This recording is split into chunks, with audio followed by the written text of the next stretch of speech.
निम्न में कौन सम संख्या है?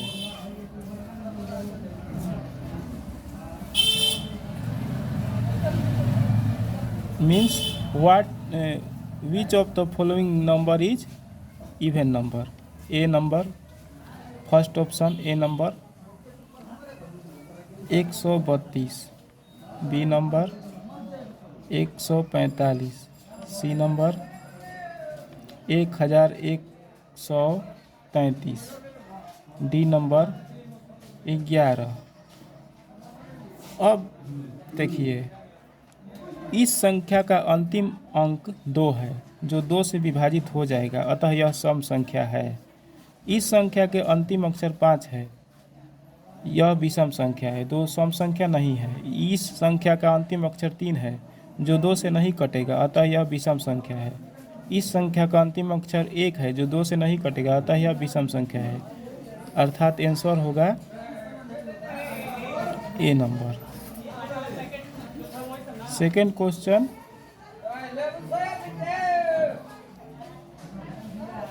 निम्न में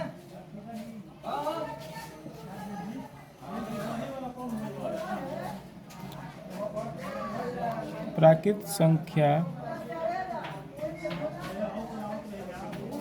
को सूचित करने वाला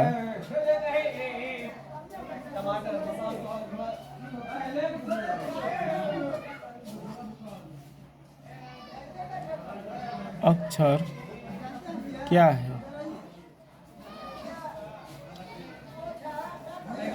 ए number small n, B number capital N, C number W, D number P। हमने आपको बताया था कि प्राकृत संख्या को कैपिटल N से सूचित करते हैं, अतः इसका आंसर होगा बी। ऐसा सवाल आता है 10वां और 9वां के परीक्षाओं में भी आता है ऐसा सवाल। मैं जो कॉन्सेप्ट्स ऑफ नंबर सिस्टम का विभिन्न वॉल्यूम जो आप लोगों को समझा रहा हूँ, यह बेसिकली क्लास 9th और 10th के कंबाइंड कॉन्सेप्ट्स है। अतः क्लास 9th के सारे स्टूडेंट्स भी इस वीडियो को ध्यान से समझें तथा क्लास 10th के सारे स्टूडेंट भी इस वीडियो को ध्यान से देखें। इस वीडियो को देखने से क्लास 9th के कॉन्सेप्ट भी क्लियर होगा, साथ ही साथ क्लास 10th का जितना रियल नंबर चैप्टर 1 है उसके सारे कॉन्सेप्ट आपको क्लियर हो जाएंगे और विद्यार्थी अपने से ही सारे मैथ सॉल्व करने लगेंगे। अब मैं विषम संख्या के बारे में विस्तार से बताने जा रहा हूँ। विषम संख्या क्या है?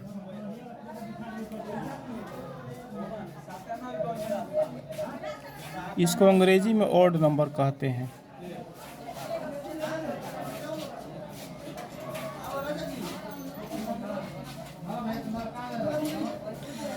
जो संख्या 2 से पूरा विभाजित नहीं होती है उसे विषम संख्या कहते हैं।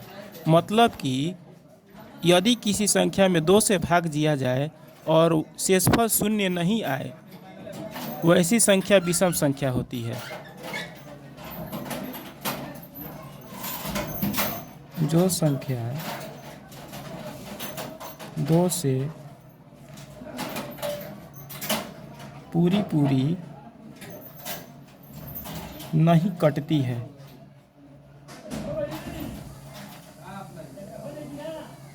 उसे विषम संख्या कहते हैं।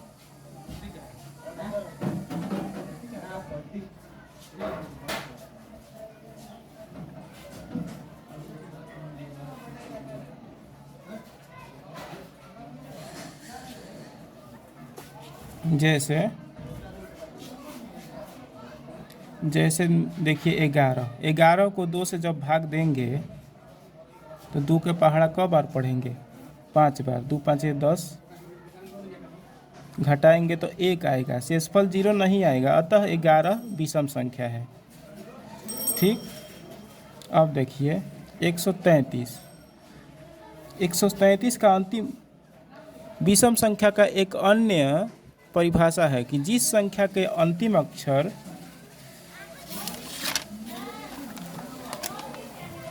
मैंने विषम संख्या का दूसरा डिफिनीशन देने जा रहा हूं जो समझने में बहुत ही इजी है। देखिए, जिस संख्या का अंतिम अंक जिस संख्या का लास्ट डिजिट या तो 1 हो या 3 हो या 5 हो या 7 हो या 9 हो, वह विषम संख्या होता है।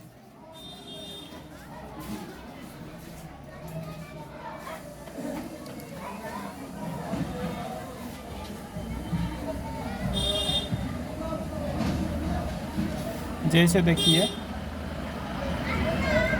1537। ध्यान से इस संख्या को देखिए। इस संख्या का अंतिम अंक 7 है। मैंने आपको बताया है कि जिस संख्या का अंतिम अंक या तो 1 हो या 3 हो या 5 हो या 7 हो या 9 हो, वह संख्या विषम संख्या होता है। तो इस संख्या का लास्ट अंक 7 है, अतः यह विषम संख्या है। यह है विषम संख्या।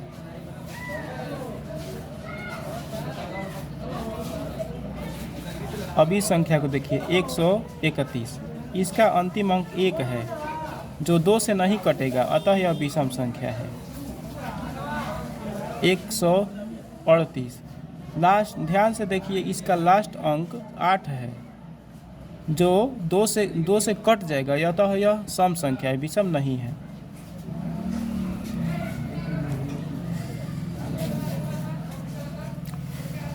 नोट देखिए,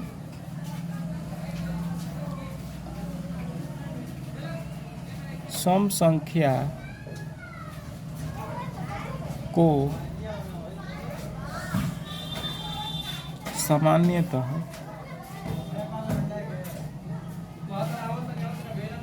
टू एन से सूचित करते हैं। 2n से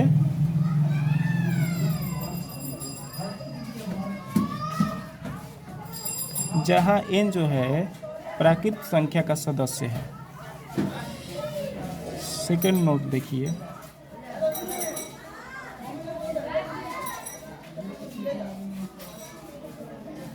विषम संख्या को 2n-1 से सूचित करते हैं।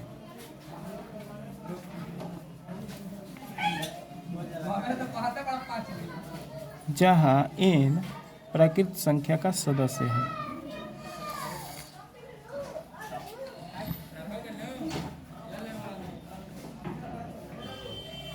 अब मैं आप लोगों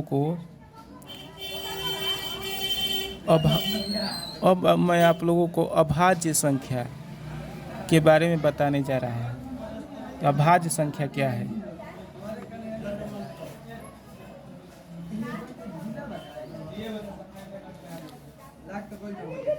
अभाज्य संख्या को अंग्रेजी में प्राइम नंबर कहते हैं।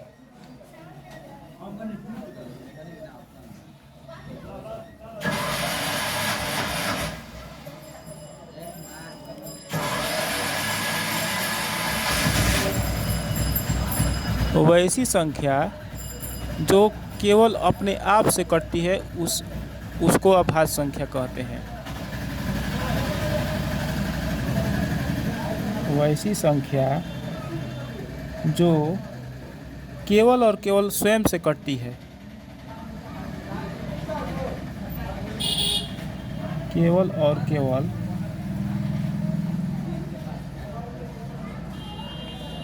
स्वयं से कटती है, मतलब अपने आप से कटती है।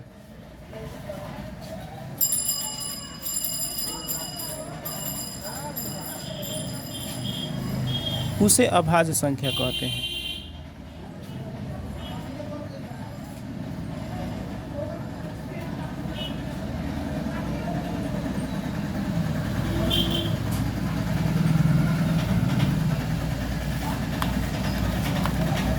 अब मैं अभाज्य संख्या का दूसरा परिभाषा दे रहा हूँ। ध्यान से सुनिएगा और समझिएगा। नहीं समझ में आएगा तो कमेंट बॉक्स में लिखिएगा, मैं पुनः समझाने का यत्न करूँगा। देखिए, वैसी संख्या जो केवल एक या अपने आप से कटे अभाज्य संख्या कहलाती है। वैसी सारी संख्या वैसी संख्या जो केवल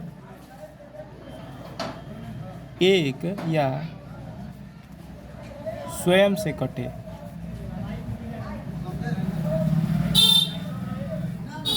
अभाज्य संख्याएं कहलाती हैं।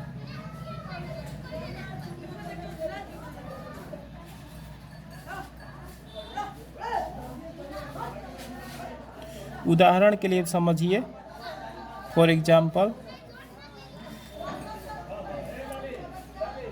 5 के बारे में विचार कीजिए।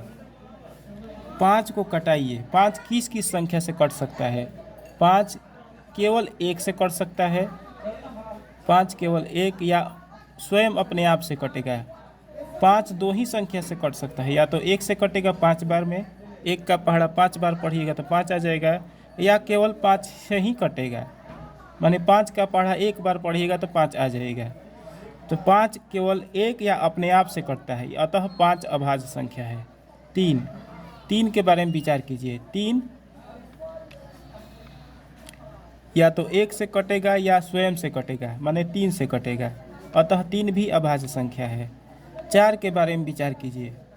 4 एक से कटेगा, अपने आप से कटेगा और 2 से भी कट जाएगा।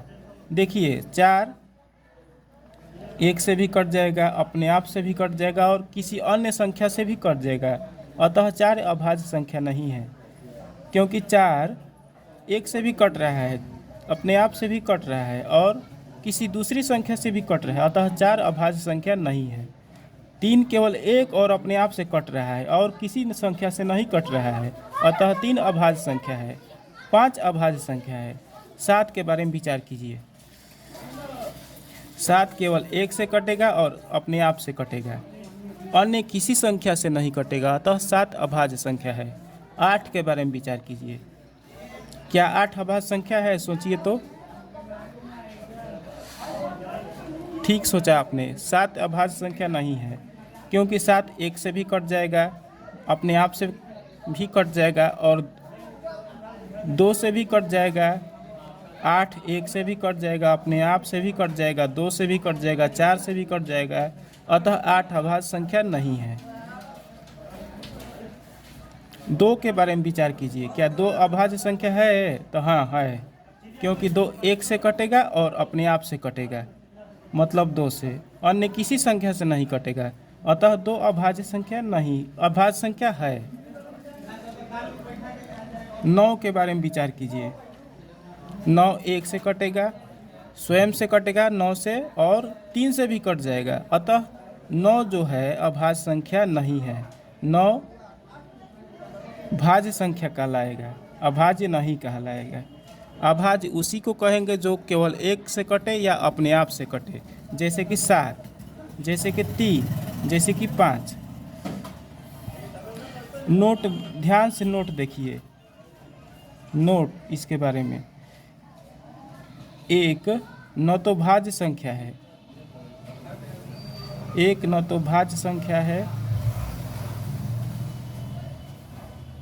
और न ही अभाज्य संख्या है।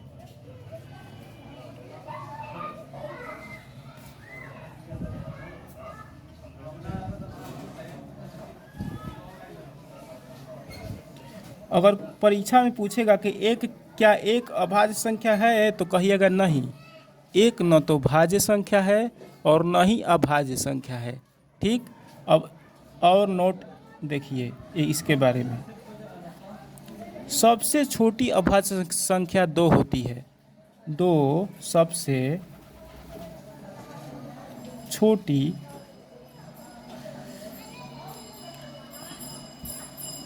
अभाज्य संख्या होती है। यह VVI क्वेश्चन है, परीक्षा में पूछता है, 9वीं का परीक्षा में भी और 10वां का परीक्षा में भी और अन्य परीक्षाओं में भी, कंपटीशन के परीक्षा में भी पूछता है कि सबसे छोटी अभाज्य संख्या क्या है। तो कहिएगा सबसे छोटी अभाज्य संख्या 2 है।